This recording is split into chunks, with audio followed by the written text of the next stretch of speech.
দেখুন, দুবরাজপুরবাসীর তথা ভারতীয় জনতা পার্টির প্রত্যেক স্তরের কার্যকর্তাদের সৌভাগ্য নির্বাচনের প্রাক্কালে দেশের স্বরাষ্ট্রমন্ত্রী তথা ভারতীয় জনতা পার্টির যেনাকে চাণক্য বলা হয় রাজনীতির দরবারে, সম্মানীয় স্বরাষ্ট্রমন্ত্রী অমিত শাহজি দুবরাজপুর বিধানসভার গোষ্ঠডাঙ্গাল মাঠে খয়রাসোল ব্লকে আসতে চলেছেন আগামী 13 তারিখ।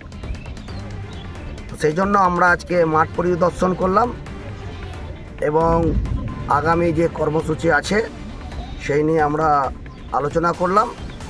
আগামীকাল দেশের যশস্বী প্রধানমন্ত্রী আমাদের প্রিয় নেতা সম্মানীয় নরেন্দ্র মোদীজি সিউড়ি শহরে আসতে চলেছেন। তো প্রত্যেক দুবরাজপুরবাসীর কাছে আহ্বান যে আপনারা প্রত্যেকে এই ঐতিহাসিক জনসভার সাক্ষী হয়ে থাকুন, কারণ পশ্চিমবাংলার যে পট পরিবর্তন হতে চলেছে তারও সাক্ষী আপনারা থাকুন। মানুষের মনের মধ্যে এখন পদ্মফুল আর মুখের মধ্যে আওয়াজ স্লোগান একটাই, পাল্টানো দরকার, চাই বিজেপি।